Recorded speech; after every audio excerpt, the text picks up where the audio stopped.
Good evening and welcome to our town hall. Thank you very much for coming. We greatly appreciate you giving some time in your evening. We are live streaming tonight, and we did have people inquire if we were, so there are people watching from wherever they're watching from. So thank you for watching us on our live stream. Want to do some introductions. My name is Robert Healy. I'm the superintendent. That's what my shirt says. I wore that tonight just to keep track. We have some of our district officials here with us that I want to introduce. Before we get started, we have our Chief Business Official, Ann Barron.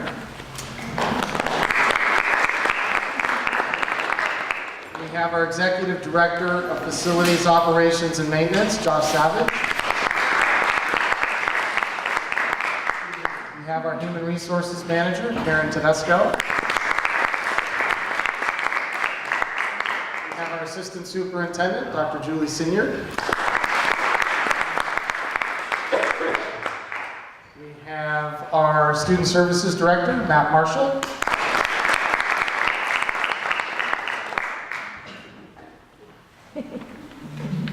And we're missing one person, our interim special ed director, but I know she was on the phone dealing with a special ed issue when I left, so she may still be on the phone over there dealing with that. So I'm going to turn it over to our board president in a moment, but both Matt Marshall and Julie Sinyard have buckets with note cards and pens. If you'd like to write a question down, turn it in. Just let them know and they'll get the question, and we'll have that section later in our program. With that, I will turn it over to our school board president, Tracy Farrell.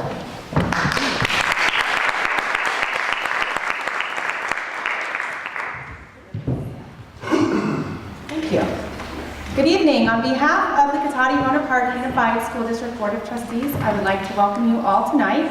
It is a busy time for parents and schools and teachers, and so I appreciate you guys taking time out of your schedules to come meet with us and hear some of the exciting things that we have happening in our school district.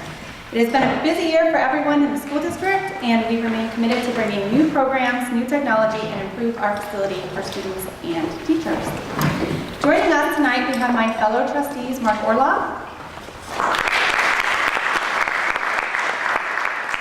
Jennifer Wiltermuth, and Left Brown. I would also like to welcome from the City of Rohnert Park, Mayor Pam Stafford, Councilman Jake McKenzie, City Manager Darren Jenkins, and Rohnert Park Public Safety Chief Brian Masterson. Now I would like to invite Mayor Stafford up to say a few words.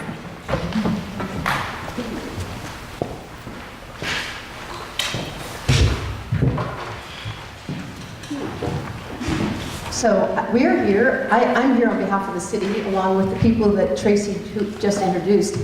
So she did that. I was going to introduce them, but she already did it. And one thing I was going to say, it's a good thing the Warriors weren't playing tonight. There'd be fewer people here. But I'm here really basically to talk about, very briefly, our relationship with the school district and how important our relationship, the city's relationship with the school district is, because strong schools make for a good city. And a good city has strong schools. And so we're really invested in making sure that we coordinate and cooperate with the school district so that we have those things happening. And one thing I want to talk about just for a second is how wonderful it is to see that schools have opened.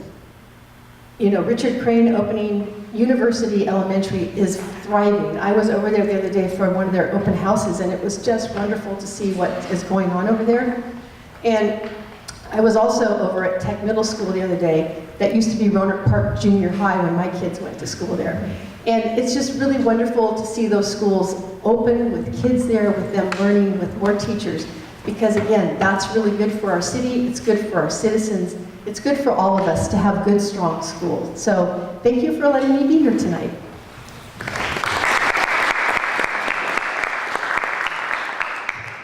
I'm going to turn it back over to Dr. Healy, who will give us a state of the district.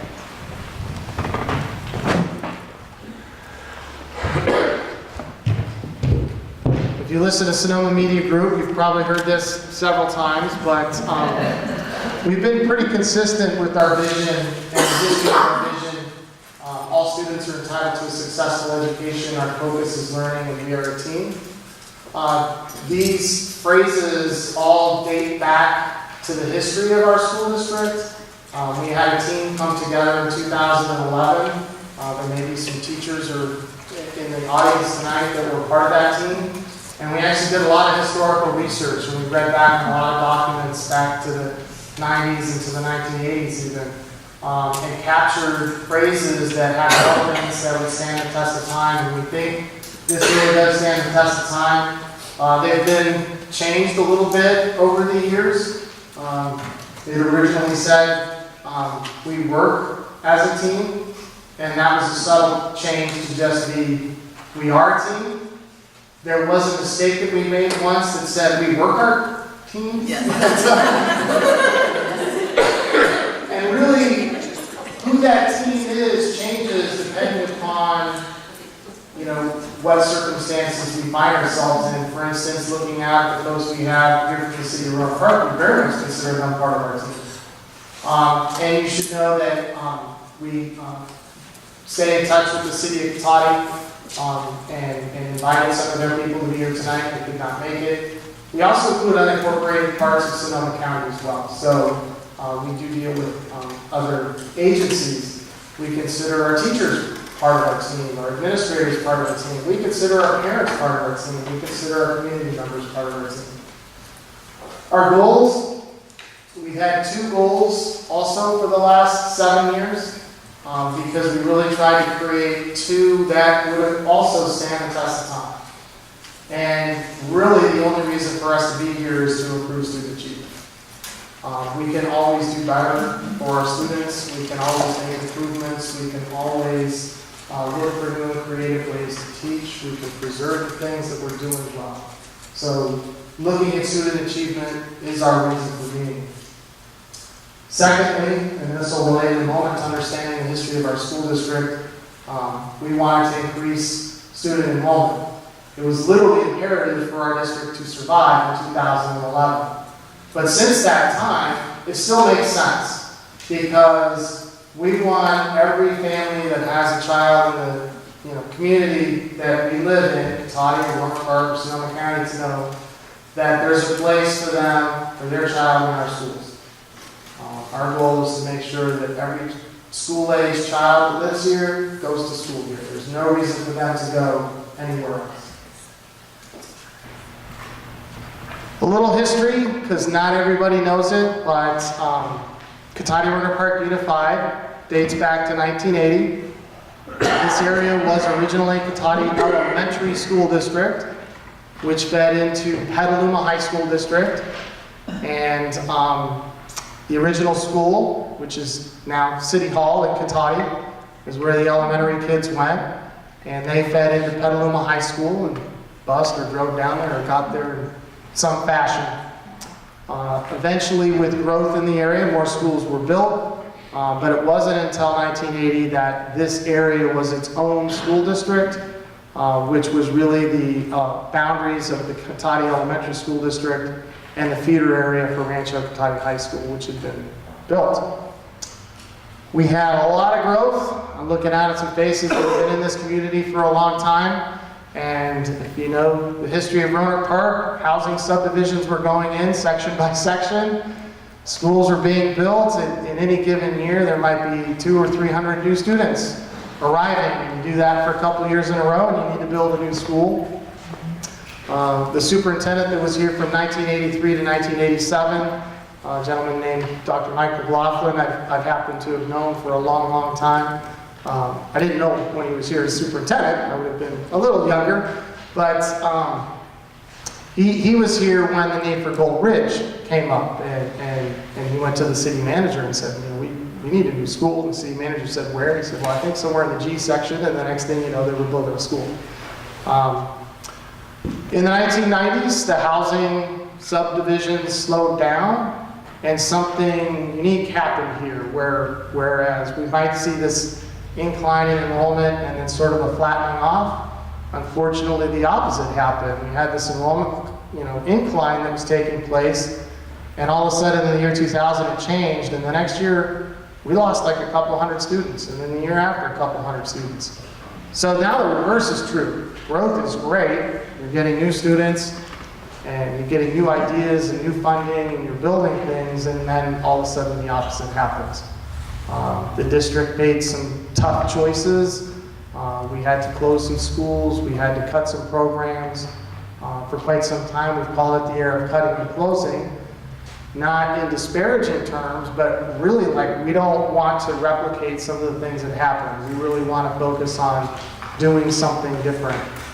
In 2011, the Board of Trustees that was seated at the time, some school leaders, some community leaders that I'd see out in this audience, really committed to change, to find a way to reverse that trajectory. That's when that imperative and a goal of increased student enrollment came about. And so we decided to change the course. One of the things that I love is, I love quotes, and I love sticky or clip art, so I use them often. Faith is taking the first step even when you don't see the whole staircase, attributed to Martin Luther King. This was a common piece of clip art that we had in many of our presentations and many of our meetings that symbolized that going up the staircase. We were building it as we went along.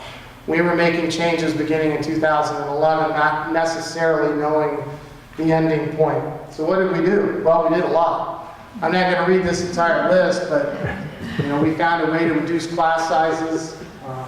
We instituted an open enrollment policy.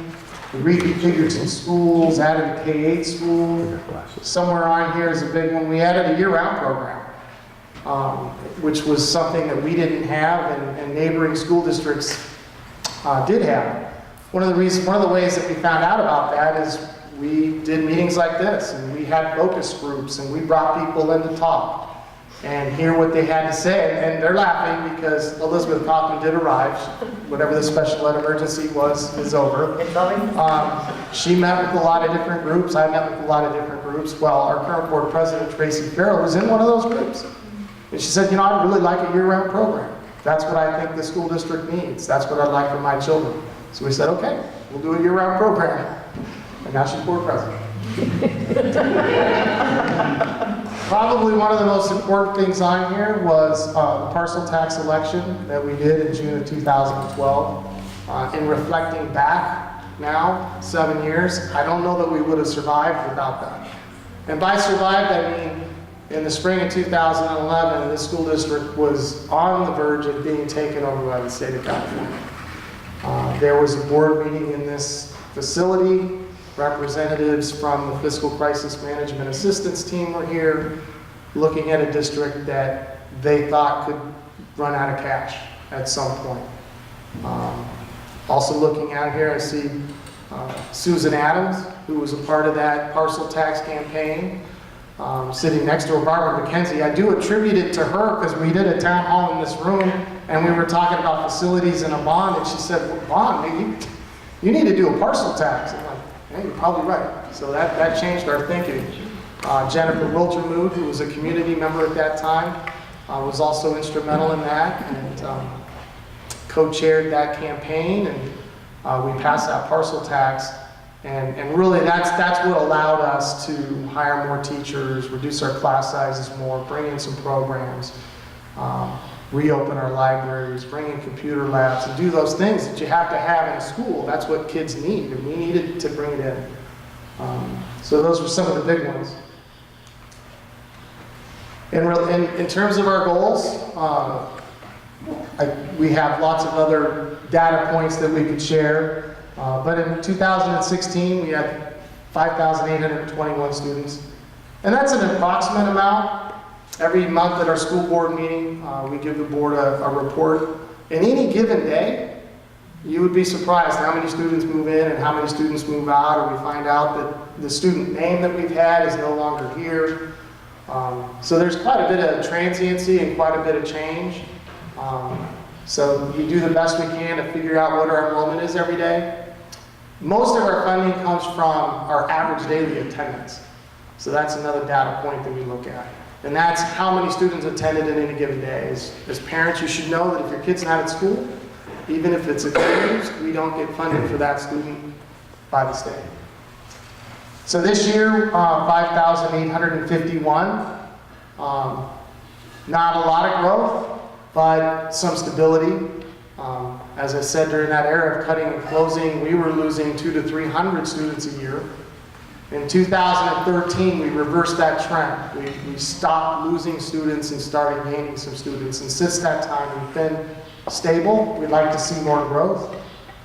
There was a demographic study done and given to the Board of Trustees back in 2010 and 11 that said, it ended in 2016, 17, that was the last year, so I don't know what it would have predicted for 17, 18, or beyond. But it said that there will be 4,929 students in our school district in 2016, 17. Well, if we had 1,000 fewer students, I don't know that this district would survive that. And a lot of people in our district who are employed would not be employed. Students would not be in seats. PTA presidents might not be PTA presidents. It would be a dramatically different district with 1,000 fewer students. So that's something we're proud of, and we want to keep that going. Student achievement, it's probably small, but we'll post this. The state of California has a dashboard. It's kind of complicated. It looks kind of like a pie, and it has colors, which include red, which is bad, but orange is worse. The reverse. Red is the worst? Yeah. Okay. Orange is not as bad as red. That made sense. It has green, which everybody knows is good, but it turns out blue is better than green. So you could go to that, you could put in Cotati Rohnert Park Unified, you could look at all the ways the state measures our student achievement. A big element of that is how we perform on the state tests, which is now the Smarter Balanced SBAC tests that if you're a parent, your kids have taken. It's a very different test than students have taken in the past. Up until 2014, we had a pretty consistent test, the California Standards test, and we were making a lot of growth on those. Then there was no test, and now we have this SBAC test. And so it's, in theory, your student, when they answer a question, how they answer it indicates the next question that they get. There's been some talk about, what is our student achievement, and I won't go into that at night because anybody could look at it. The SBAC measurement, we compare actually pretty favorably statewide to where people are at now. There was a pretty big dip in scores going into this new assessment. I get a little frustrated when I watch the news, which I rarely do because I just don't need that in my life. But when people are kind of going on and on about how dumb kids are today, and I don't know, people who are 50 were smarter, I challenge you to show up at any one of our schools and look what a 5th grader or 8th grader or some of the math going on at our high schools. These kids can read, these kids can write, these kids can do math. They're doing incredible things. How we measure that and report that out, I think people need to take a little bit with a grain of salt. People try to compare SAT scores. The SAT score isn't designed to be compared over time because it's constantly being renormed, and how the test has been given has changed. Advanced placement is another way to look at how we're doing. It measures how our students are doing at the high school level. And you'll hear a little bit about that, I'm sure, when we get to our school reports. But the AP, the College Board, which runs the AP, took a look at how our high schools were doing and said we were doing pretty well. The way we've expanded the number of students taking the test, the scores those students are getting, the college credit that they're getting, and put us on their honor roll. And that was a great recognition for us. And I think maybe there's a banner here somewhere for that too. There it is over there. Our facilities, we wanted to make sure everybody got an update on that. We did pass 2 bond authorizations, one in 2014, one in 2016, both of them for $80 million. It really related back to the facilities master plan work that we began in 2012 and 2013, visiting every single school site.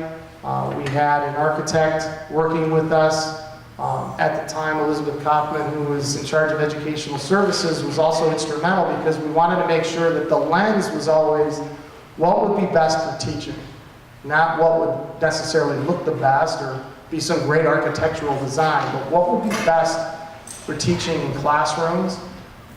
We met with staff, we met with community members, we met with parents. Michelle Wing, who's in the audience, was a part of that, and then we roped her into joining our facilities committee. And so from that, that's really the guiding process and the guiding document that we're looking at to this day. Now, I have heard several times over the years, well, yeah, but you're not exactly following your master plan. That's true, because a lot's changed between 2013 and, say, 2018. For instance, flat panel monitors weren't part of our master plan at all. We were looking at projectors and screens. Now, every single one of the classrooms in our district has a flat panel monitor. That's now the industry standard. Okay, so there have been other things that have changed. And that's okay, it's a living document. Some of the projects that we've completed, the big ones, Thomas Page Academy, completely modernized and renovated. We want to see a great K-8 school designed for kids and learning. I encourage you to visit Thomas Page Academy. Rancho Cotati High School exterior modernization, completely transformed the visible appearance and functionality of the outside of Rancho Cotati High School. Richard Crane Elementary, you'll see a picture of all of these, but also completely transformed from what it was when it was closed. And we have regular school tours of people wanting to come and see what we did at Richard Crane Elementary, probably to the point where the principal's saying, hey, enough's enough. We put in elementary playgrounds district-wide. This is probably the one I hear about the most. In fact, one of the email questions I got mentioned the playgrounds. They're great because kids need to crawl around on things and it helps them learn. So it's definitely something we wanted for our students for learning, but it was also a safety thing. One of the areas that we would get the most injuries is old playground equipment. Our executive director there was very passionate, as a dad with young kids as well, that this was an important project.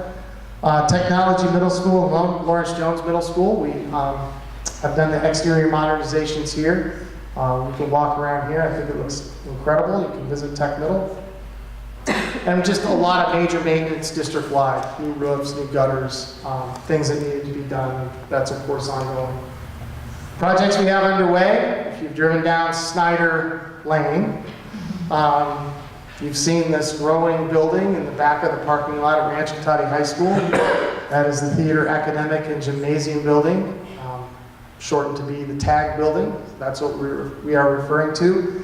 It's got we'll have about a 240-seat, completely new, modern theater with a beautiful stage that will have double openings.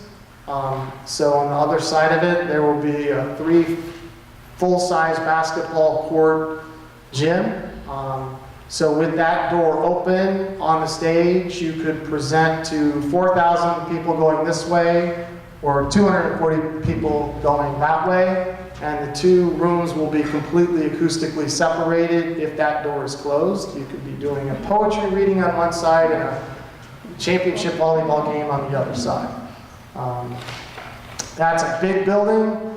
It also has lots and lots of classrooms, probably a student capacity of about 500 at any given time, and some exciting programming in there for physical education, for career technical education, video design lab, some really specialized classrooms. So that's an ongoing project.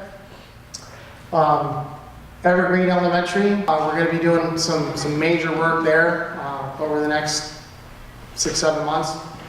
Redoing the office. If you've ever visited there, you know that it had this really crazy area in the middle that I call the terrarium. So we're completely redoing that. We're adding a new multi-use room, and where it says Library Media Center, what we're doing is not tearing down the old multi-use room, we're converting it into a modern library media center with computers and areas for students to work on projects. That same work is going on at University Elementary, although in a little bit of a different way with the office, but a very similar multi-use room, a very similar library media center. John Reed Elementary School, we've begun modernizing that. There's some work we're doing now, there's some work we'll do this summer, there's probably more work we'll do next summer, and you'll hear a little bit more about that as well, but we're getting ready for it to be a K-5 campus.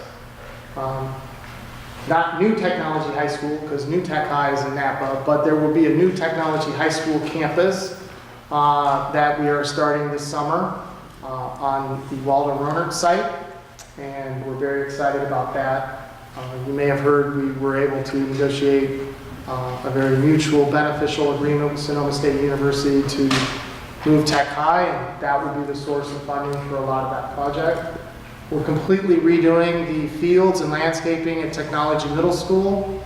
There'll be a high school level sports complex there that will serve Tech High and Tech Middle. And here at Lawrence Jones, you may have seen the fencing up front. Right there is going to be a new band classroom, and we're reconfiguring this area to support different kinds of performing arts. So there'll be new student areas out here. And a less glamorous thing, but we're also completely redoing the fire alarm system here. We have planned for some point in the next few years another multi-use room project at Richard Crane. We're going to continue with our elementary school modernizations. We have other elementary schools that we need to do more work at. And just something that we have discussed at board meetings. We're setting aside funds dedicated to make sure that the sports complex at Rancho Cotati High School stays viable for a long time. We know at some point we're going to have to replace the turf there. Credit our maintenance department for doing a good job keeping it regularly maintained. It's already lasted beyond what was originally predicted, and it's in pretty good shape. Many high schools that have done a good job maintaining their fields have found that out, but at some point in the next 5, 6, 10 years, we'll have to replace it. And that's a big project. Technology was a big part of our bond initiatives as well. And we have our new technology supervisor here with us as well, Robert V. I'm not even going to attempt to get his last name correct. And he's done a great job. But starting in 2015, we did a very large district-wide network upgrade. We used to be very dependent on Sonoma County Office of Education. Now we're far less dependent upon them. We've got our own network operations center, fiber everywhere, and it provides the backbone for a lot of what we do with our phone systems. And if you look behind you up there, those clock systems are actually very high tech. They run on a Cisco backbone. We can send individual messages to every one of those clocks anywhere in our district, and we can do it pretty fast. It's really a safety item. We can send a text message that's silent, and so that's something that we put in because of this network upgrade. All of our teachers got new computers, and all of our teachers got new iPad Pros over the last couple of years. As I said, flat panel monitors in every single one of our, every single one now? We're close. Every single one of our classrooms? Or we're close. We're getting close.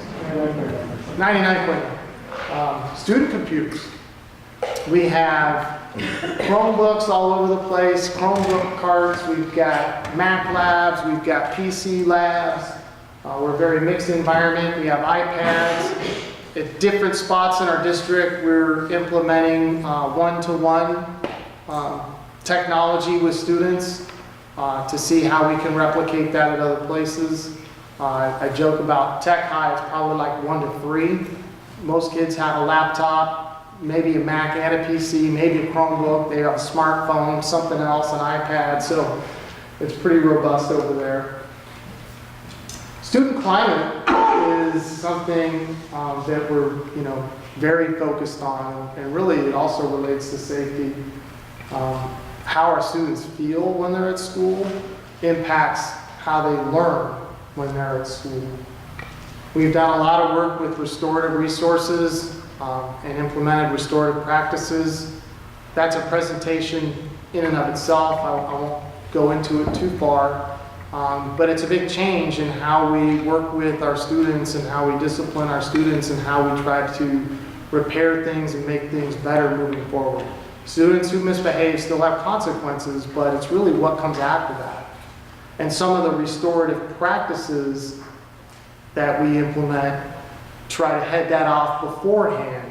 We have at least one teacher here from Evergreen Elementary School, and they've been piloting one aspect of it where they do circles and other things throughout the year that really teaches students how to interact with each other and how to care for each other. Counseling, and that was I believe one of the questions that was turned in, and we'll address more specifically. But counseling, we have one of the lowest student to counselor ratios of any district that I'm aware of. I was part of the statewide survey of that. We have a dedicated college and career counselor at Rancho Cotati High School with a whole room there set up for that. We've got counselors at the middle school level. We have counselors that are completely dedicated to crisis and crisis intervention. We have licensed clinical social workers. We've brought in elementary counselors and looked at how we can serve the needs of our elementary students.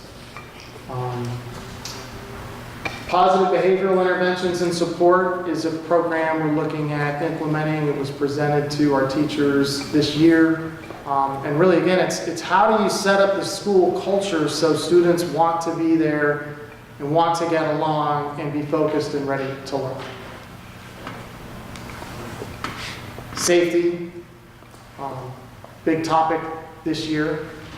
It's always been a topic for us. Providing a safe learning environment comes first. Everything else comes second.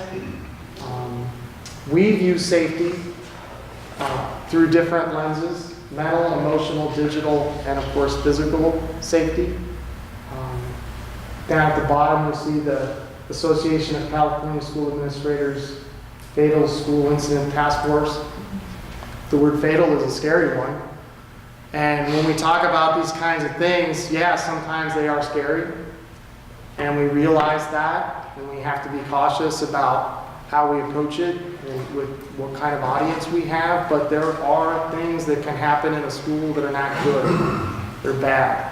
And sometimes you have to talk about them and name them and plan for them. So I sit on that task force, and really this approach is looking at the overall safety of students is being adopted statewide. It's not anything necessarily that we thought of. It's just different districts coming together saying, okay, how can we really keep all of our students safe on campus?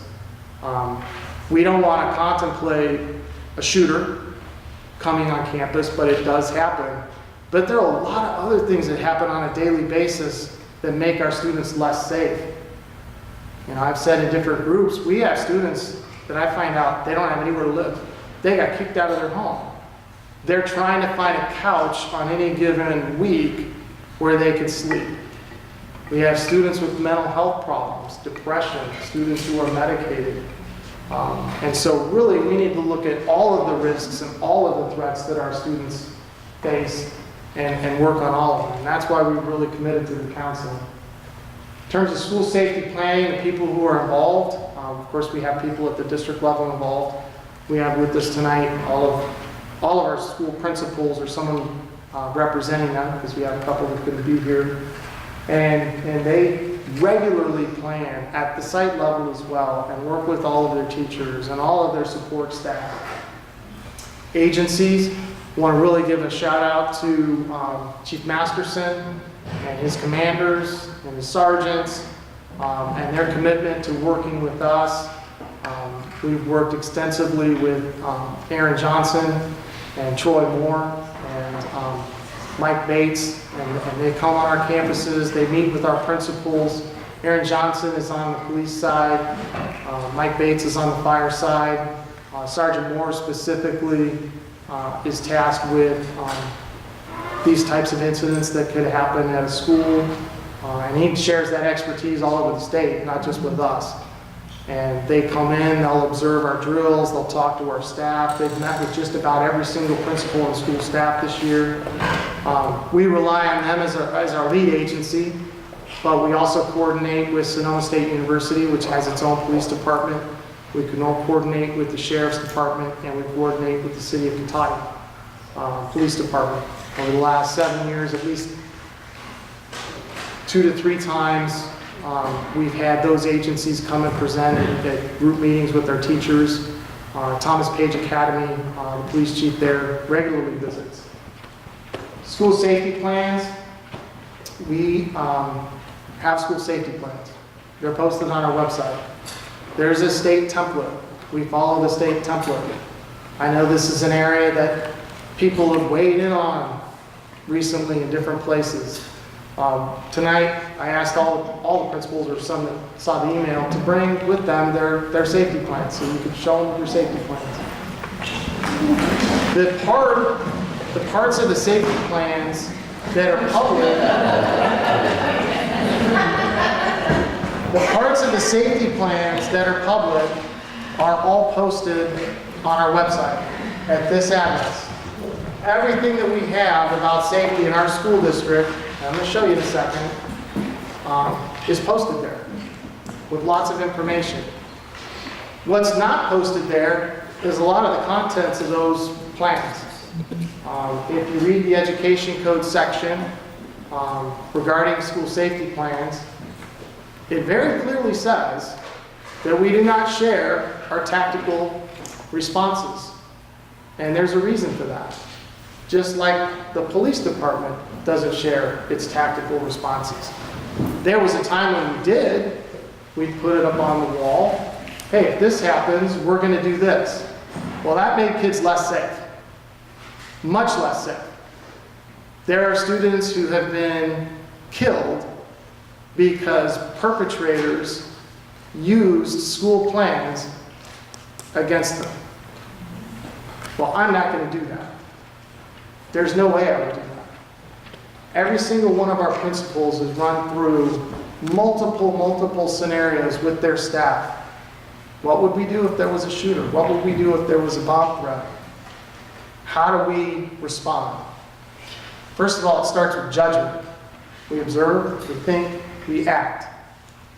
In one of the presentations led by law enforcement, it came up that every single person needs to have their own personal safety plan. You need to think about what's your environment, what if something wrong happened, what would I do? If you're a teacher, you take that responsibility on for 24, 28, 30 students in your room. And our people take it very, very seriously. Our principals and our teachers want everybody in this community to know they are committed every single day to providing that safe learning environment. And quite frankly, I start to question the motives of those who are saying differently. And anybody doing that, I will push back on their behalf. Yeah.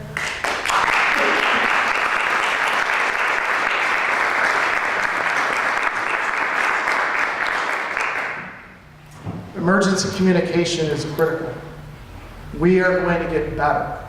We're going to use those clocks better. We're going to do more training. We're going to get more radios.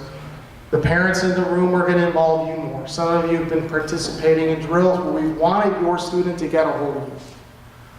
We learned last year at Ranch Cotati High School in an incident that was real in the sense we believed we had a credible threat of a bomb.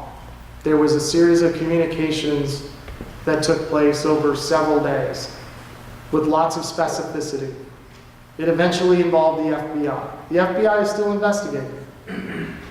One of the things that we learned in that incident was when something feels real, our people will rise to the occasion. Dr. Carter, her teachers, her staff, Roanoke Park Public Safety all did an outstanding job. The Sheriff's Department, the bomb squad, but also who did a great job were our students and our parents. We let our students communicate with their parents and we learned that's the right approach. We coached them on what to do and what to say, and because of that, we didn't have chaos. No offense, but in 2010, for those of you who were here at that time, some people who were stupid wanted to rob a bank, and so they called a bomb threat into Rancho County High School, figured, well, all the police will go over there and we could rob the bank. And it was a much different experience. So we learned a lot between 2010 and 2017. In doing that debrief with law enforcement after that, that's really when we realized we don't share anything tactical anymore. Because how we're going to evacuate a school, the decisions we're going to make, where we're going to go, the time that we're going to take, that information needs to stay private. Because our goal is student safety, not transparency. So there are times you're going to be frustrated, well, we want to know. Well, we're not going to tell you. We're going to have contingency plans, we're going to work on those, and the people who do need to know, they will know. Just as an aside, also this summer we're hosting a national conference here in Roanoke Park focused on student safety. And so we'll have school district representatives from all over the country, some law enforcement representatives. One of the things that comes up and is going to be discussed at this conference is there's no clear consensus on the right thing to do. I can assure you as a superintendent, I'm sure our principals would say the same thing. If we knew, oh, here's the recipe, you do these 10 things and your kids will always be safe, oh, we would, of course, do that. Another thing that's come up over the years, fences or physical barriers. There is absolutely no consensus on that. I can tell you from our experience here, our campuses being more open, our student suspensions, our student detentions, our student absences have all gone in the correct direction. Vandalism, graffiti, much reduced. You say, well, okay, but it's easier for somebody to get on, but it's also easier for good people to get on.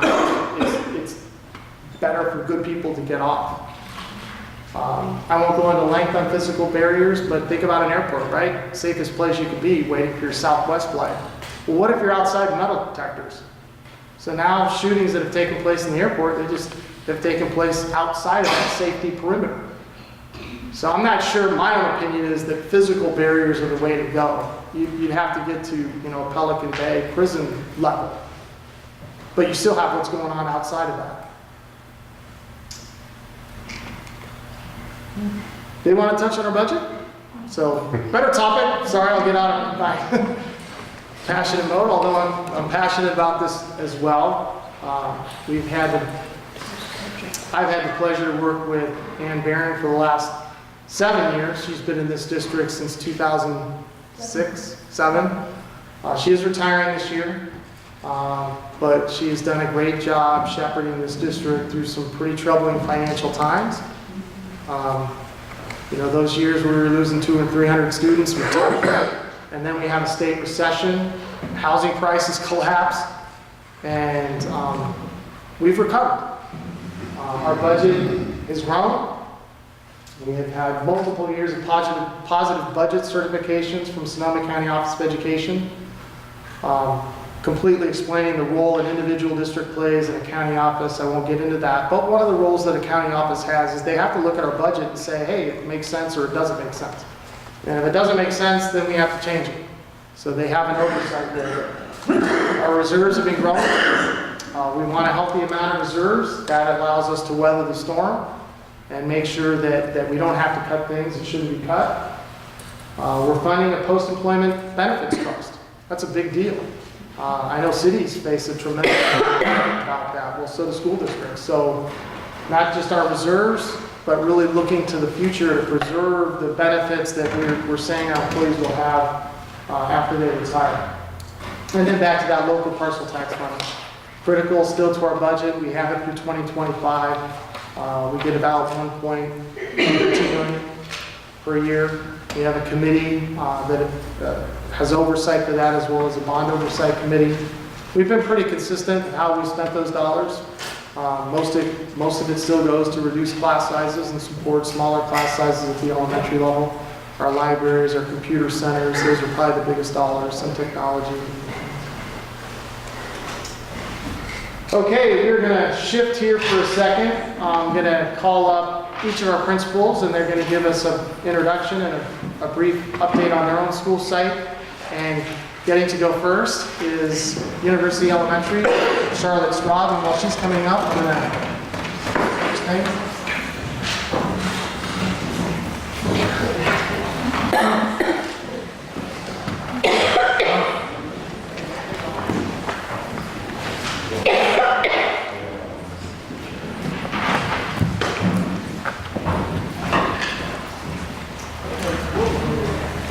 Good evening. My name is Charlotte Straub. I have the good fortune of being the principal at University Elementary School. We are a school for project-based learning, and so most of our projects are connected with the next generation science standards and social studies standards. So the students are introduced to a question, an idea, and then they brainstorm their ideas, and the units are developed that way. We have 2 outdoor classrooms. One is our garden, which we're honored and proud of. It was, the idea was generated and then it was implemented within a month last year. And when the kids came back to school in August, they had a full-blown garden to harvest and taste and learn about soil and insects and everything else there is to learn about out there. We also are on the edge of the Laguna de Santa Rosa, a little finger of it where the water comes down off the Sonoma Hills here. And so we have a wonderful grandparent who comes and is our docent along the path, and every class goes out 3 to 4 times a year to look at the different seasons, the natural wildlife, the plants, the invasive plants, and this year we hope to start looking at restoring and getting rid of some of the invasive plants so that it's more natural. I didn't mention that our garden classes, we have a garden coordinator also, and she does garden classes for every class once a week. So the kids have really enjoyed that. We are a small school, and so with that we have had a lot of combination classes.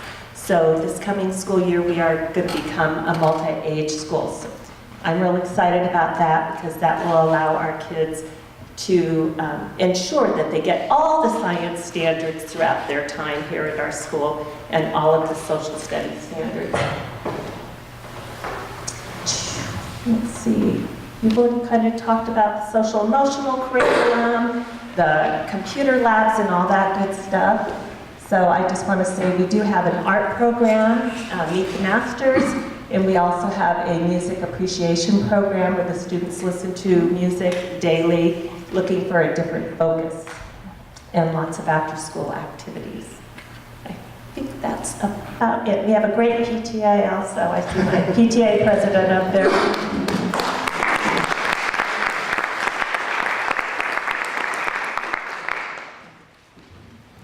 Hi there, my name is Teresa Raffoni. I'm the principal at Richard Crane. I'm very excited to be able to have an opportunity to plan the school and open the school. We are a year-round school, so we will end at the same time as the other schools, but we'll start back July 18th, and then we'll have a 3-week break in the fall, and we get an extra spring break, extra week at spring break. So we really, in planning our school and designing our school, we wanted to create an environment that is engaging for students and supports their learning. So creating outside learning spaces as well as making sure that our classrooms provided an opportunity for our students to collaborate as well as our teachers. So between the doors, between the classrooms are walls that open up so teachers can truly collaborate. Inside each of the classrooms is a collaboration space. Lots of glass so the teachers can see in, students can see out. Making sure Wi-Fi goes outside to the outdoor learning area. So a lot of time and thought went into every little piece of our classroom, making sure that they're having natural light, making sure there's a sound field system so the students can learn. Lots of updated technology, thank you. I appreciate that. Another thing that we've done is flexible learning spaces, knowing that sitting in one little square area for an extended period of time, it's hard. Your mind starts to wander. If your body can move, if you can sit in a wobble stool, or you can sit in some soft seating or on the ground with cushions. Just like at Starbucks, you have different choices. We give our students different choices as well. We are not as far along as university as project-based learning, but we're getting there. They're our sister schools, so we do our PLCs with them in doing our planning. We also, the social emotional part is really important. We know that a lot of students come to school with a lot of other things going on in their life. So, and just sometimes school can be a little bit overwhelming. So as a school, we do mindfulness. So giving students a time to kind of just really focus, get centered, so that when we introduce a concept, they're ready to engage in that concept. As well as making sure that we're using all the strategies that are 21st century, making sure they're having an opportunity to collaborate and do critical thinking. And I will be more than happy to give anybody a tour. I actually love to give tours.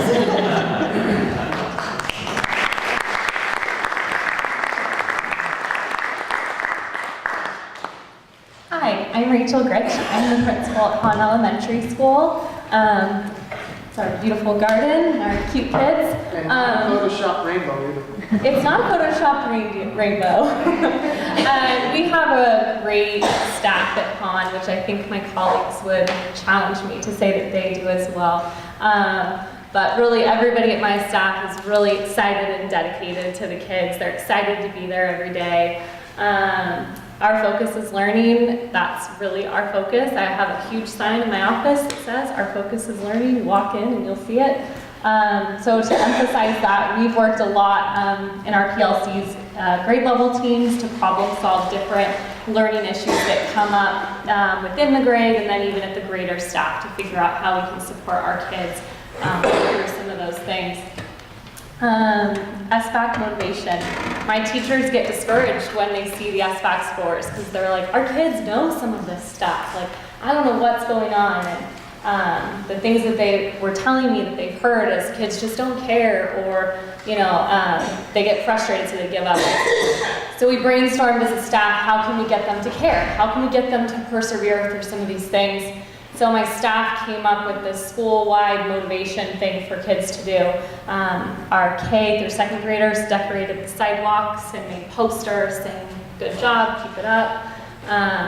My teachers made a scavenger hunt leading up to the SBAC, where they would teach about the icon and they'd hide them on the playground. So at recess, the kids would run out and try and find them, and then they'd come back and put them on the wall. And then I reached out to a lot of really cool organizations. The San Francisco 49ers donated, Rebounders, you know, lots of local groups that donated prizes for kids who just put forth an effort. They were put their name into a drawing, and then when it was all over, we did a big celebration. Great job, guys. We had a lot of winners, which was exciting. I've worked really closely with my student leadership. Dr. Singer came over and met with them, and one of the things that my kids said was they wanted more things at recess and lunch, and we wanted to really increase student spirit. We want them to be excited. So we got our little selfie signs there. I was digging through a closet one day and found this black, gross, I don't know, bodysuit. And I was like, oh, this looks like something that used to be the Panther mascot. Well, I said that to one of my teachers, and he went online and found a head, so now we have a Panther mascot. And I went, you know, yeah, we watched it. I was the one that got in it, actually. And I, you know, go around and, you know, kids in now, when I go into classrooms, they're like, you're the Panther! Maybe. And then we just tried to increase activities for kids at recess and lunch. I worked with Roanoke Park Soccer Club to donate old goals to us that they were no longer using in their program. I've invited the police department out, and the chief ate lunch with the kids, and then they played basketball games and kickball games. And so we're just trying to come up with as many things to get kids excited to be at school. Thank you.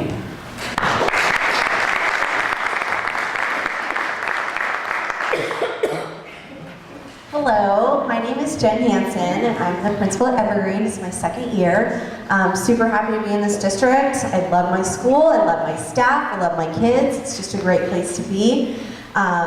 When parents come, we do kindergarten tours, and usually they're asking, well, why should we come to your school? What's special about Evergreen? And I usually lead with, this is just a really wonderful neighborhood school, great community. We care about our kids. We're focused on learning. We have a lot of staff members that have their kids currently at the school, or have had them in school, or are planning to bring them there. So I think that says a lot for a school to have staff members that send their kids there. Our mission is wherever every child is known, safe, inspired, challenged, and empowered. And I think we really do work on that throughout every school day. As Dr. Haley said, we are piloting restorative practices this year. We've been working really closely with restorative resources, did a lot of staff training. I would say probably 98% of every staff member, classified, certificated, was trained on a 2-day training in restorative practices. And that's just been really huge for us in changing the culture of our school with getting kids to talk and solve their own problems, working together instead of having punitive measures when there is an issue that comes up. So it's been pretty awesome. What it looks like in the classroom is a lot of classroom circles. Some teachers do them daily, some do them weekly, but it's often I'll go into a classroom and they're all sitting in the circle with a teacher on the floor. They have a talking piece and they are either solving a problem or just building that community together.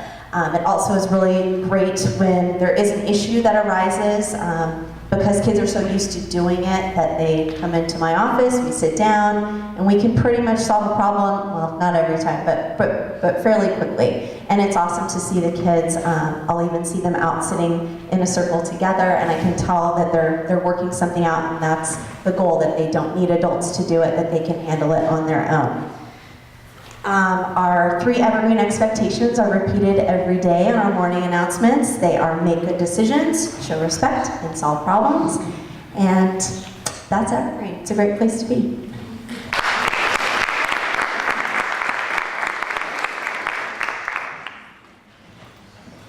I am Sarah Fountain, Monte Vista State Principal. Monte Vista is built upon the 18 life skills that are taught and reinforced, TK, and then reinforced through TK through 5th grade. We have our Tuesday assemblies every Tuesday where students and classes perform. It's a quick assembly where we then highlight those life skills, and students are rewarded for using those life skills. We bring in parents, and we're able to share important events that are happening at the school, so it really involves our community as well.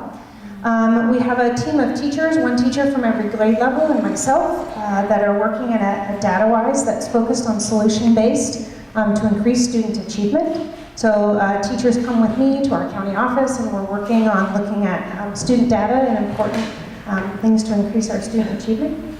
We have a school-wide intervention program that emphasizes progress monitoring, and so if students are struggling or needing extra support, we provide that at school.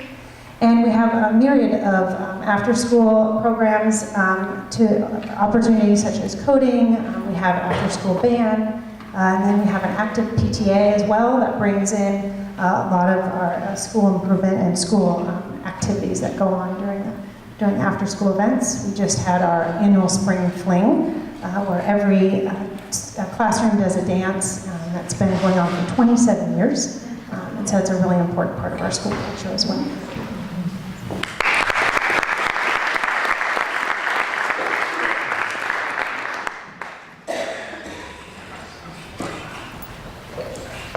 Hello, I'm Susan Lopez, and for the last 7 years, I've had the privilege of being the principal at John Reed and Waldo Rohnert Elementary Schools. John Reed is the oldest school in Rohnert Park. It is located in the A section, and it is currently a TK grade 2 school, and its sister school is Waldo Rohnert. Waldo Rohnert is about a mile away. It's in the B section, second oldest school in Rohnert Park. And it is a grades 3 through 5 school currently.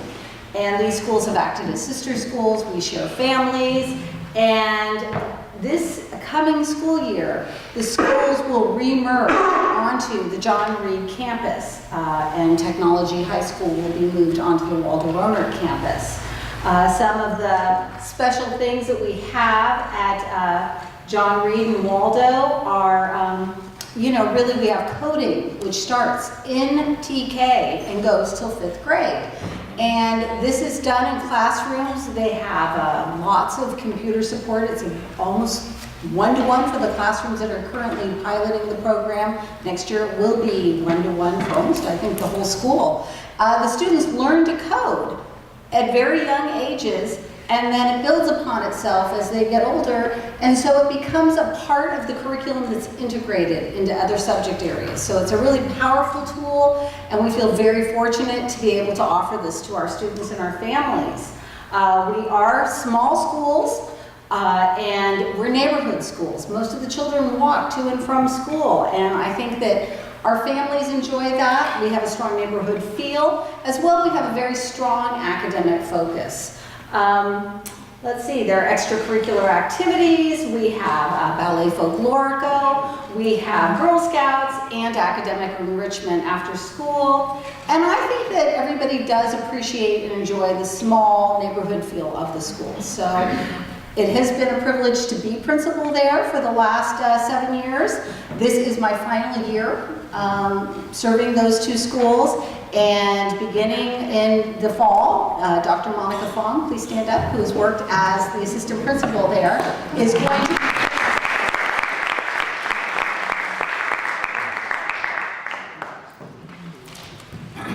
And that brings me to Thomas Page Academy. Our principal, Teresa Peterson, unfortunately could not be here tonight. A very serious, sad family matter came up today, or else she would have been here. With that said, Susan Lopez will be moving to Thomas Page Academy as Teresa is retiring, and she will be the principal there next year. You can see this school that we was one of the first that we really completely modernized the entire campus and added new classroom buildings. It's got some incredible learning spaces both inside and outside. This is a good picture if you haven't seen them of what our newer playgrounds look like. Thomas Page Academy has a great country feel. Back on that list of dots that I had there starting in 2011, well, this is one of the things that we changed.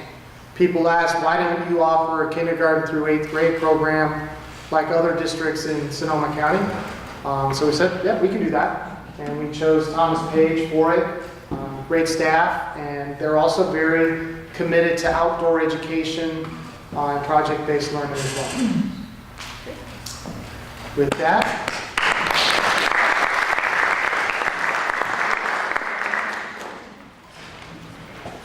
we have Heather Rainey from Technology Middle School. She's assistant principal, representing Sarah McKee, who is the principal, and she is at a meeting at Sonoma County Office of Education tonight.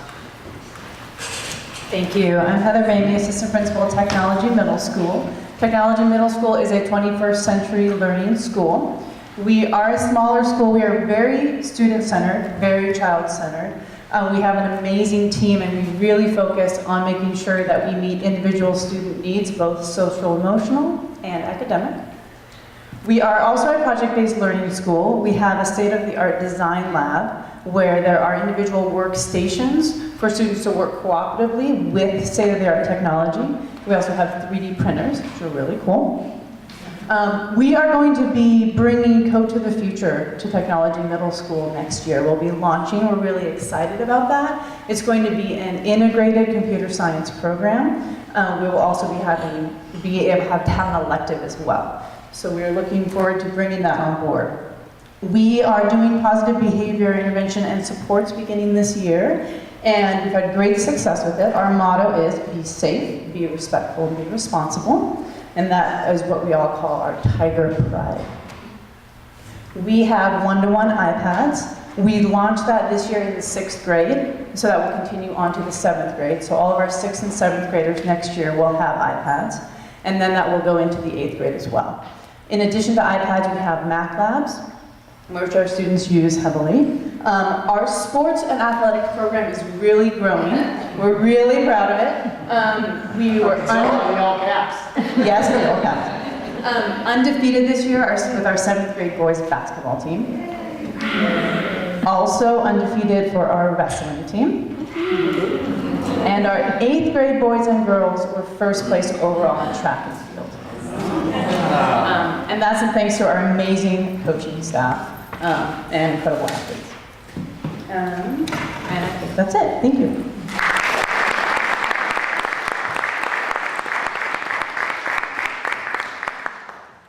My name is Scott Johnson. I'm proud to be the principal here at Lawrence Jones. I've been here 7 years, 3 years as a principal, 4 years as assistant principal. LJ has come a long way since 2011. As you walk in, and by the way, you're at Lawrence Jones Middle School if you're not sure. As you walk in, you see our cornerstones. That's our character education piece. We talk about those all the time with the kids. It's important that we have great people as well as great students. We're a AAA school, academics, arts, and athletics. For academics, we have our X classes, which are like honors level classes for math and English. We have our expeditionary learning program, where students are off campus 30 days a school year, doing various camping and traveling. There's Lassen, there's Yosemite, the 8th graders go to LA for a week. There's Ashland, Oregon every other year, and lots of day trips into the city to see opera and do trapeze arts and things like that, so that's Excel. We have our 6th grade academy here. It's like a little nest where the kids can learn to kind of roam and play. It's great as they get here into middle school. A strong RTI program that's for special ed, and project-based learning, especially school-wide, but especially in the expeditionary learning program. And for arts, we have tech arts, digital arts, fine art, drama, speaking and debate, business skills, robotics, band, culinary, and textile arts, which is the most popular, by the way, the cooking and sewing. The kids love that, it's great. So we have a lot to offer for the arts. You can see a few productions a year on this stage with our drama club that practices for 10 weeks, 5 days a week after school, to put on things like Lion King, and this year we had High School Musical. In the spring we have a bunch of one-act plays that are kind of no-name plays, but they're great. They're just fun little farces. It's fantastic. Athletics, we have 11 individual sports teams. We do everything that NVL, our North Valley League for middle school, has to offer. Plus, we have our 6th graders play basketball with West County League, and soccer started out as a club sport here, and then NVL actually created a soccer into the league as well. So 12 sports teams by grade level, boy, girl, so we're really proud of the big middle school experience that we bring to middle schoolers who just need to find what they're good at. That's the whole point of middle school. And so, yeah, we're proud of Lawrence Jones, and we have a great student culture. Do I have one more slide, or is that it? That's it. Okay, thank you.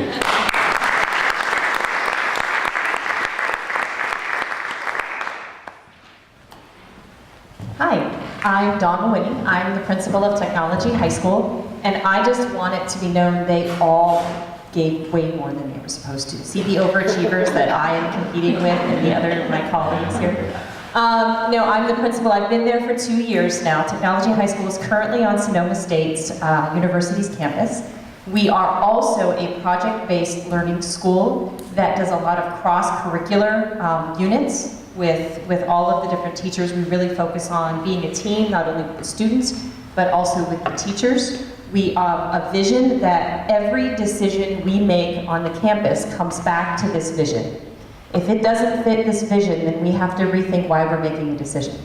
And our vision is Technology High School is a small school that focuses on STEM and college prep curriculum. Our mission is to develop the talents of motivated students to become thoughtful and productive members of an increasingly global and technological society. Technology High School offers rigorous, hands-on, project-based learning approach with an innovative college prep curriculum to ensure that upon graduation, all students are prepared for college and career. And this year, we looked a great deal into our program to see what we were doing really well, which is a lot, and then what could we improve. And one of the things the students asked for was more AP classes. They wanted more opportunities to have those classes available to them on campus. So we are opening that up next year, along with upgrading our engineering curriculum, which is the cornerstone of our program, is the science and engineering. We're bringing in Project Lead the Way for the engineering, and that'll be a 3-year program. It starts with principles of engineering, sustainability, environmental sustainability, and then principles of design. Students will take Integrated Science 1, continuing with that their freshman year, moving on to Bio or AP Bio. And then their junior and senior year will be AP Chem or Chem, or Physics and AP Physics. And that is in addition to some of the other classes that we have opened up different electives for the students in the past couple of years to take. So we've really expanded their opportunity on our campus alone. Approximately 75% of our students go straight to a 4-year. More than that are prepared and ready to go. They just may make different choices. I don't know if you know this, but college is expensive. And so the JC can be quite a great option. We didn't know we were going to be excited. I have to be honest, and I say this, we didn't know we'd be excited when we found out that Sonoma State had the need for our space. We were a little shocked. And then we thought about it, and the students thought about it, and they realized what they don't have access to, and what they will now have access to. They will have access to their own MU, to their own stage, to their own place, to gather as a community, to put on plays, to have music. And in the afternoon during lunch and break, they will now have an area, the student commons, for them to gather without other people looking at them going, oh, well, those are the high school kids. It will be all theirs. And it's a great opportunity to take the community that we already have that is very strong and very close and expand it to this new site and really have an identity that's all our own. So I don't know if you can tell, I'm very, very excited to be part of Technology High School. I love it, and I am now going to turn it over to my colleague at Rancho Cotati.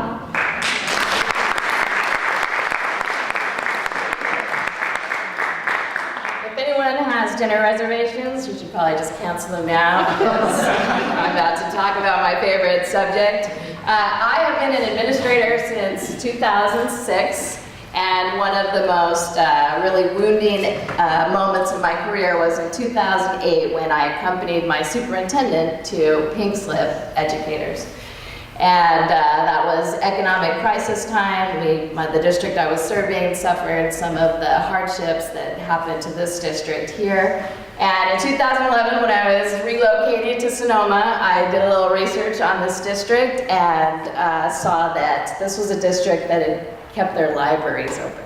This was a district that had small class sizes. Those kinds of ideas and that kind of innovation were unheard of at the time. And it's just been the thrill of my career to be a part of this rebirth and this re-energizing of this district. And kind of to Pam's point, it's a community and it's a school partnership, and it's been a thrill to be a part of. Rancho Cotati High School, the first thing they usually think of when you think of Rancho Cotati High School is football, our marching band, incredible things taking place. You know that I'm sure that our marching band has performed in extraordinary places like Carnegie Hall and the Holiday Bowl recently. I just got an email from Mr. Decker telling me that they had just been invited to perform in France. So we're gonna have to talk and figure out what's next. Pearl Harbor was another one that they've been invited to perform in. So there are big plans in store for us. You all know that our athletic teams go off to playoffs. We have student athletes. One of our favorite days is when our students sign. Our lacrosse players just had a signing. We're 4 years into our lacrosse program, and we have 2 already that have been recruited by the Wildcats, going to play for the University of Arizona. Our cheerleading team went to nationals last year. Okay. Let me cut to the good stuff. At Rancho Cotati High School, we really try to be comprehensive. That's the word that we hold in our mind in everything we do, is comprehensive. We want every child, whatever the situation is, whatever your interest, we want to have something that's going to link you to school. We focus very hard on our career and technical education programs. Those are real hands-on skills where our students are working with new technologies. This year, they've just completed their second tiny house. That's going to go to someone who was a victim of the wildfires, and they're going to have the opportunity to live in a tiny house. We have started an electric car. If you come by, you'll see we have an electric car that the students have assembled that goes zipping around our campus. Our biomedical pathways, if someone has an interest in biomedical, we're going to help you get to those careers. We're going to even put you in a medical office by the time you're a senior and get that opportunity for you. Next year, we're bringing on board computer science and coding and really building off of this idea that that's a future career for our students. And we have a published graphic artist who is going to teach our students illustration.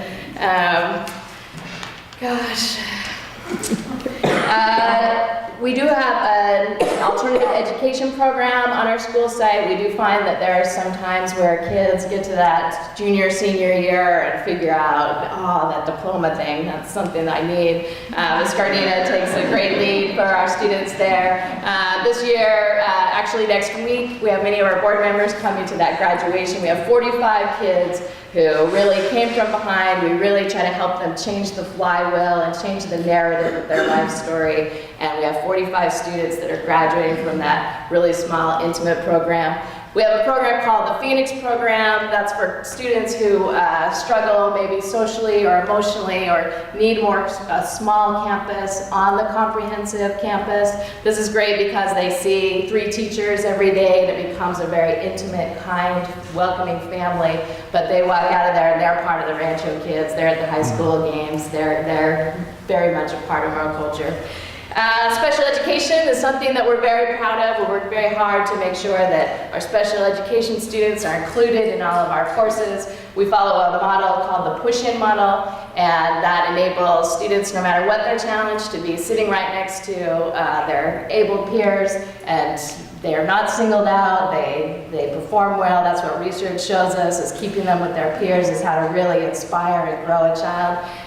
We do have students who that diploma is a little bit out of reach for them, and so we work on a certificate track program. Those great kids get to learn work-based skills.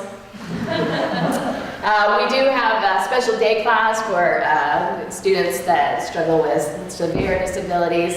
This is one of my favorite classrooms. It's centered right in the middle of campus, and to give you just a snapshot into what it's like to be at Rancho Cotati High School. My first days there was the first day. We had our little kids coming over from the middle school, and our students in the special day class enjoy dancing. And they come out and we blast music for them and they dance, and the kids dance with them. And there was a young student who, first day on Rancho campus, decided to mock one of these kids. And I saw an upperclassman student who was talking to his buddies, let him his jacket, just walk over, put his hand on the kid and say, "We don't do that here." And that's really, if you have any questions about Rancho Cotati High School, all you have to do is come and watch these extraordinary young men and young women. They are some of the most impressive human beings that I've ever met. And I know the world is in good hands with people like this. So that's really all you need to know about Rancho, is a brief walk amongst our halls. Counseling, should I just keep going, or? Well, All right, I'm gonna wrap you it up. have some other material. I can really go on all night. The bottom line is, if we see a kid, if a kid comes to us with an interest or a need of support, whatever it is, we are going to build it for them at Rancho. We've had kids who, have been disenfranchised who tell us they love Harry Potter. Great, we're going to establish a Harry Potter club. We have kids come to us who say, I've experienced trauma in my life. No problem, we're going to create a small trauma group. Kids that have drug addiction or alcohol addiction, no problem, we'll support that. So that's really our mindset at Rancho Cotati High School, is that comprehensive mindset, and we really couldn't do it without wonderful people like you supporting our vision and helping make this place really extraordinary. So thank you.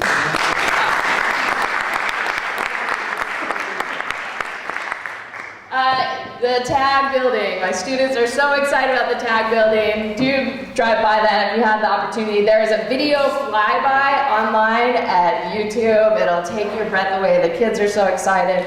It's packed with digital technology, and Dr. Haley has really covered the bases, but it's a thrill. This summer, we are renovating the library. Our library space is getting a whole new overhaul. We're incorporating with some college databases so that our students are having the opportunity to do research into the same databases that they'll be using at the college level. Dawn and I have the good fortune of being at the end of the assembly line of all the wonderful work of these human beings, and it's just a joy to be a part of this project. And anyone wants to know more, I'm here.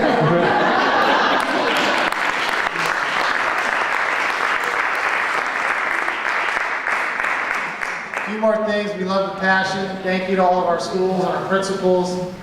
Our district is comprised of our schools. The strength of our schools is the strength of our district. You heard about Code of the Future. So some of the news updates that we have going on, that's a big one. The coding beginning with 4 and 5-year-olds, and it's going to continue through the middle school and on to the high school, so that's pretty powerful. Parents, you're going to see we have a new student information system. It's called Power School. We'll be implementing that between now and August.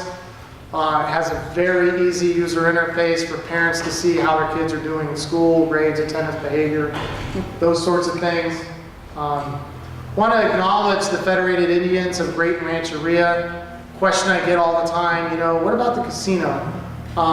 They've been very good to us, good to the city of Roanoke Park. They're going back in time, people on both sides of the issue as to whether or not we should have a casino. I can say with that, they were on the cutting edge of working with the state, working with some local leaders here to have as much of the money stay here as possible. If you know how some of these casinos work, there's a compact where a lot of the dollars leaves the local area and just goes to the state and gets distributed elsewhere.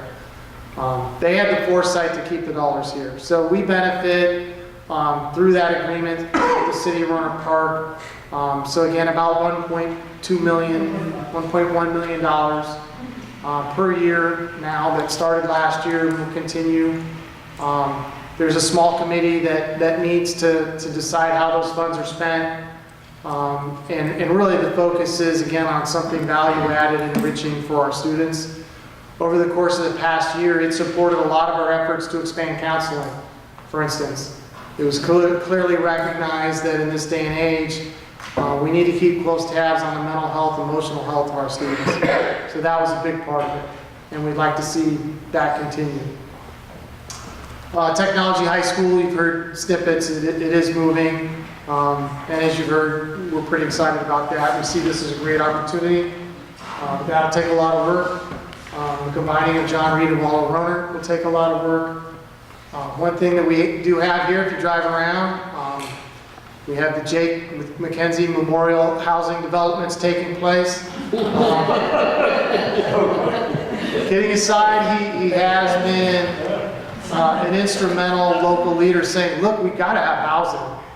The only way you can have affordable housing is if you have more housing. Even if necessarily some of the houses that get built out in the University District or over in Willow Glen turn out to be more expensive, that's going to free up housing elsewhere in our county. Randomly, on my iPhone every now and then, I look at the news thing.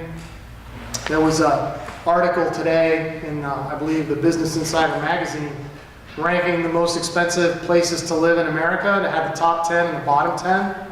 Santa Rosa made the top 10. Look it up. Don't trust me. It's an expensive place to live, and the only way it's going to get less expensive is if we have more housing. That doesn't mean we want to turn ourselves into LA, but we have to have more space for people. More space, hopefully more kids, so we like kids. Wanted to highlight some communication channels. If you haven't visited our website, CRPUSD.org, pretty much everything that we have that is a public document or a public record is there. It's pretty expansive. In California, there's a thing called the California Public Records Request Act. When we get one of those, the way we respond, then we just put it on the website. And then anybody can see it. So there's a lot of information there. Like I said, there's that whole section just on school safety. We do have a Facebook page, proud to be CRPUSD. Looking back to this past fall and the fires that we had in October, we had to rely on a variety of ways of communicating official information with our community, and this was one of the ways that we did it. So if there's information posted here, it's legit. We can count on it. And we also have a Twitter feed. I use it for fun when I can, but it's also a way of, if we have to send out information, we can. I didn't put on here, but I could have. Because of our relationship with the City of Roanoke Park, we can get information to them, and they can put it out with their Nixle feed. Dr. Sinyard leads our local control and accountability plan. It's a document that involves the community, involves parents, and involves students in our programs and our funding and how we're allocating resources. We do a lot of surveys. She has a committee. She does focus groups. If you're interested in participating in that, see her afterwards. She'd be happy to get you connected. I have a community email address that hopefully is easy for people to remember if they can spell superintendent at crpusd.org. I'm looking out in the audience and there's some people that have used it. If you email me a question, like if you see something that sounds crazy or might not be true, or just something you genuinely want to know about our school district, email superintendent at crpusd.org. I'll either answer it or I'll have to forward it on. It might be a school-specific question that I can't answer. We may miss something. We're not perfect, but I don't think over the last 7 years we've missed too many in terms of people calling and speaking with my secretary, Mindy McKeon, or emailing with me at that address. I'm not going to spend a lot of time on it, but there's some unfortunate sources of misinformation, just kind of the nature of the era that we live in. Social media, like I said, can be a great way to transmit information quickly, community-wide. Unfortunately, it can also lead to misunderstandings and miscommunication. So I can assure you, if you hear something and you're like, hey, I'd really like to know what's going on, email me. We'll get you the answer. And that was how we were getting questions. And we did get two emailed in advance. How did Rancho Cotati High School increase the number of students taking AP classes?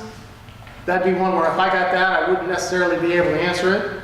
I'm a little scared to give it like back.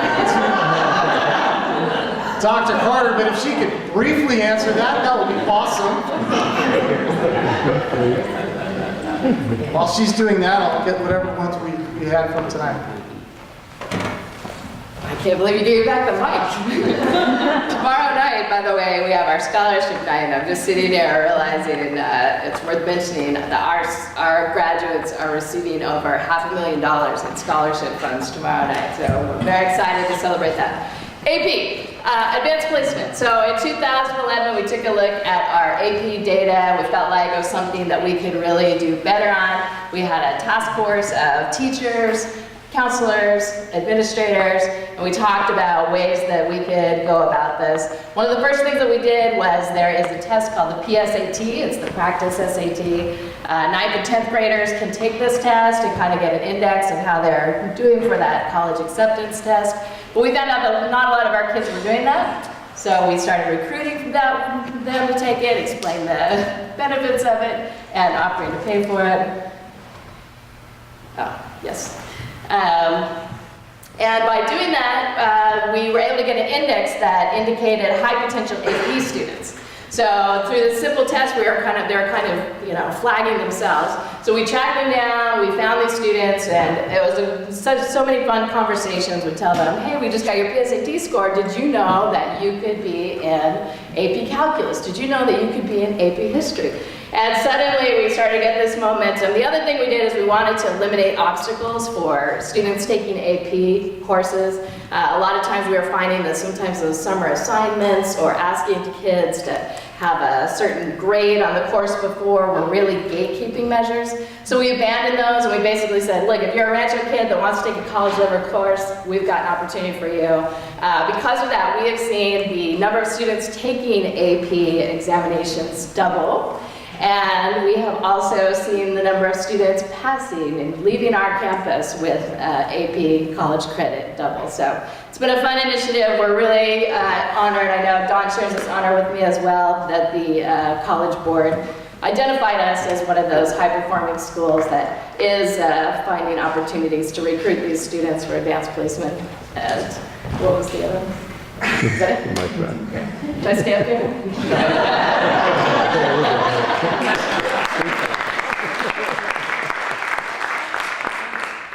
The next question that was sent in, what upgrades are planned for the elementary schools this summer? I think you heard about some of them, and then just, well, I'll come back to the middle part. Appreciation for blacktops and playgrounds. Shade structures, at this point in time, we don't have more of them planned.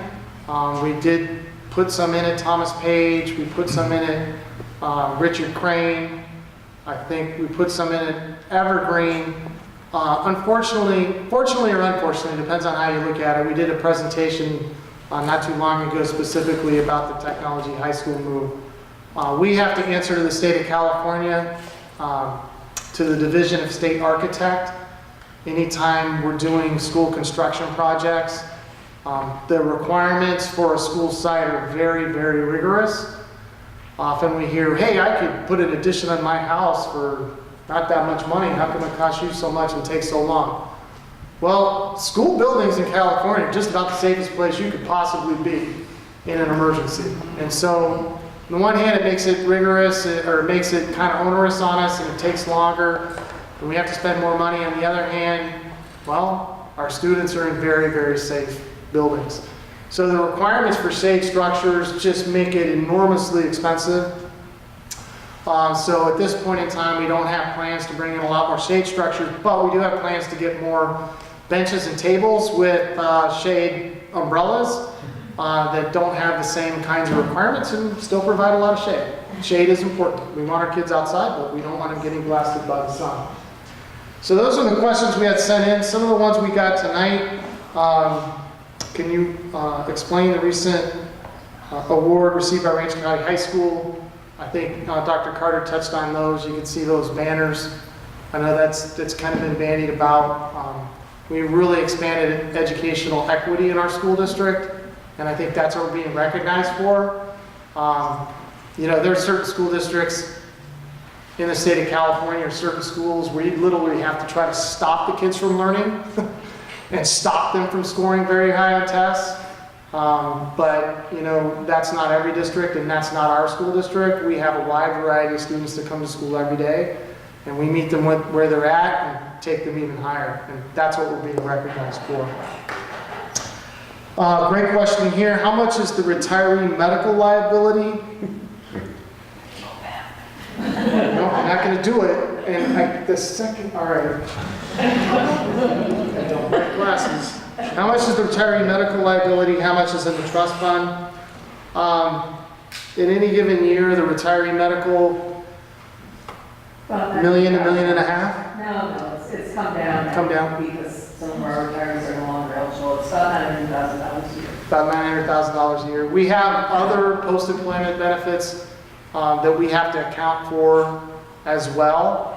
But in our retirement system, the state takes on a lot of that responsibility after people retire, but the medical is local. But what we now have to pay to the state in any given year of our current payroll for that retiree amount is pretty high. And it's 20 cents on the dollar and getting higher, 28 cents or so on the dollar for some of our employees. So this trust can help out with both areas. We just started this last year. We're $300,000. $300,000. So our goal would be over time to get enough money in that trust that it will. One of the major advantages is when we have it in a trust, we can invest it in different investment opportunities than the county treasury. The Sonoma County Treasury was by law where we have to put it if we don't have a trust. It's 1.4% this month. But the size of it is massive, but the interest rate is very low because everything's invested in very, very safe investments. And somebody who likes the physics and chemistry going on at Tech High, so that's good. It's a good thing. Good for you. And Project Lead the Way is going to be great there. It's going to be, I think, very value added for Tech High. And I'd also like to say the teachers that are going to that training, they're going in the summer on their own time, and that's impressive. I mean, we pay for all the travel and hotels and tuition, but they're giving up their time. And that's something amazing, the dedication of our teachers. What is the process when the district is looking at changing software programs, student information systems, student nutrition systems, financial systems? Another good question, and it really depends upon what we're changing. For instance, with our student information system, we had some very key criteria that we wanted met. So we were pretty targeted in who we requested proposals from. For 3+ years, we were implementing a local customized program with a small startup company called Quick Schools.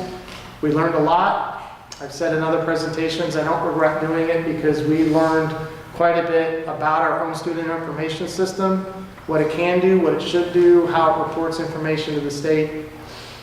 There's aspects of it that are very deep and wide. One individual user only sees a little part of it.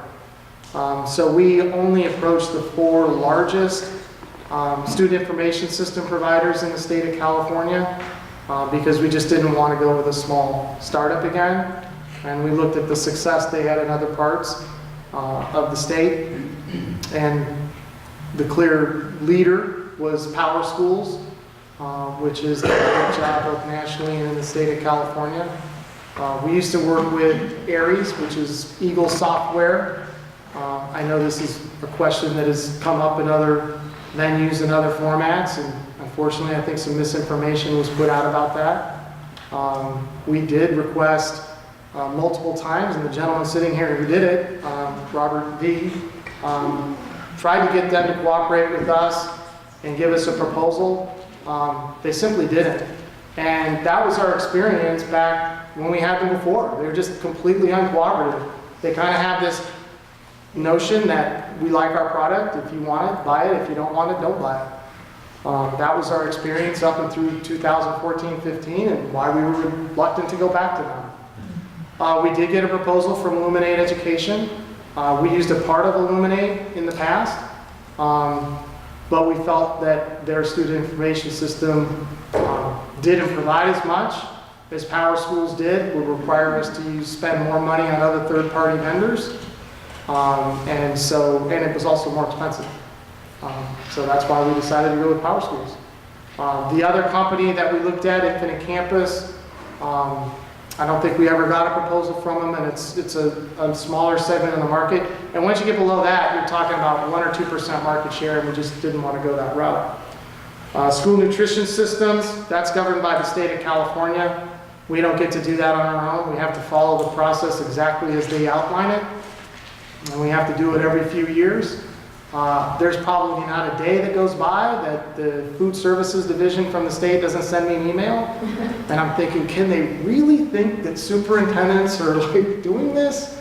But sometimes you'll see that we put out requests for proposals or we make changes. And that's an area we get a lot of questions about.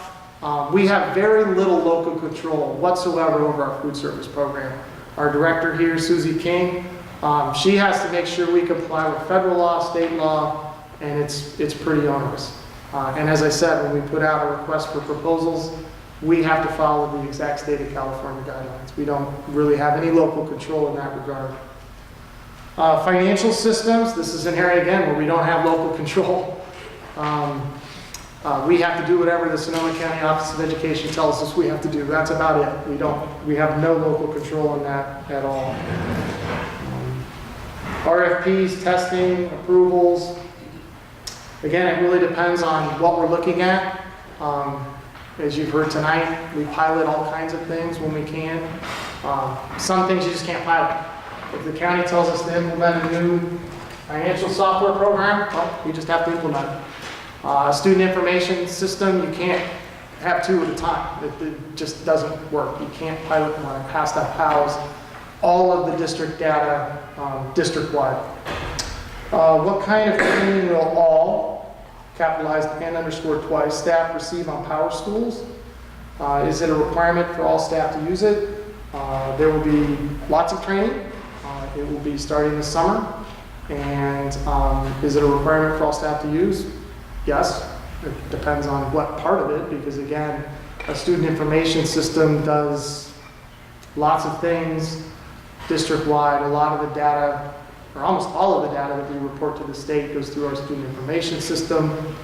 There's a program statewide called CalPads, and so we have to have our data in a way that the state can get it from us. We also have to report to the county. It has to interface with our financial software program called Escape.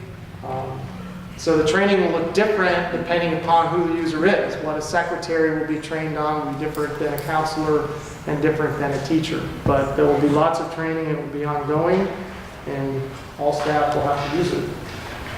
Oh, geez. Okay.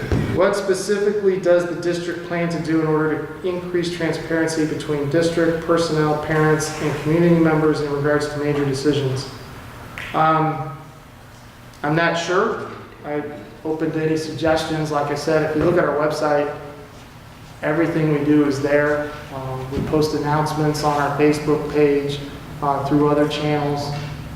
You see we live stream and we video record just about all of our meetings. One of the things that we're not going to do is govern the district on Facebook.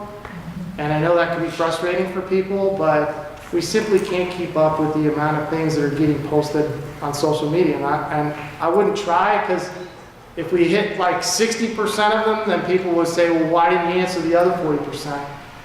I don't know, it's like whack-a-mole. I can't keep up with that.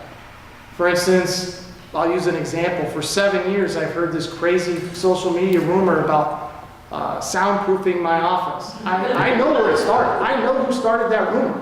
She's been in my office.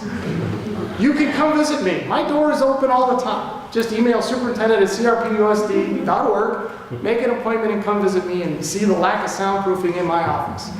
We didn't spend a penny on it. $40,000. Nah, there was nothing spent on it. Probably should be soundproofed, actually, because we have a lot of confidential conversations in there, and I tend to get a little bit loud.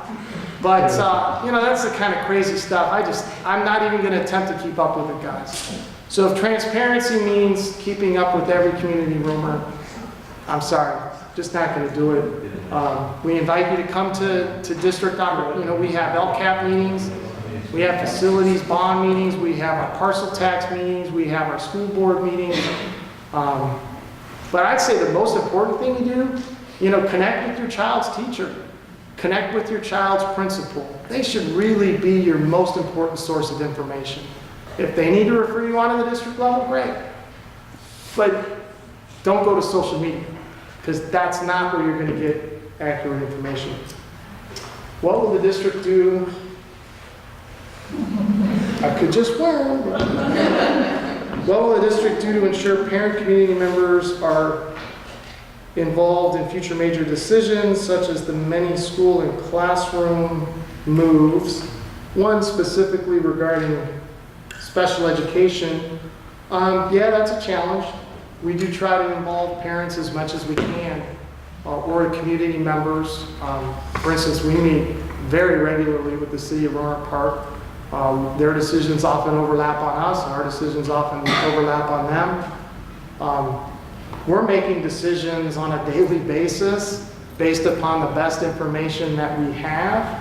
Our primary sources of decision making do revolve around our principals. The way our district is governed, we do have our district office staff, but when we're making decisions, we bring all of our district principals together so that the right people with the right amount of information are in the room. Occasionally, you know, when there's a decision that's going to involve community members or parents, we bring them in as well. I would encourage people to talk to Dr. Sinyard afterwards that want to be involved in that LCAP process.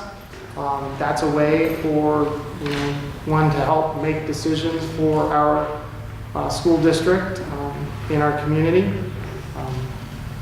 We'll do the best we can. Sometimes, we have to come up with, what is the best decision at that time. For instance, the specific question about where some special education classes are going to be housed. We felt that we had an elementary campus based upon the input of all the elementary principals and the special ed director, that would be the best long-term location for these best classes, where they would have the most support from administration and trained teachers, and the most opportunities to interact with non-disabled peers. And it being a place for a long, long time, it is frustrating sometimes when things get moved around, and we understand that. I think I've covered them all. One was had to do with counseling, and we've already touched on that quite a bit. With that, we will conclude, but I will certainly offer to stay if anybody wants to ask a question and they're not comfortable doing so in front of the whole group, or you have a question specifically for a principal, or you want to see Dr. Sinyard and volunteer to get involved in the LCAP process, I encourage you to do that. Thank everybody for being here. We appreciate it. We'll make this presentation available. We'll make this video available so you can refer people to it if they have questions about what was discussed here tonight. And with that, we will conclude the formal part. But again, I'm more than happy to stay as long as needed, with some time limit, I guess, and answer any more questions. Thank you. Thank you.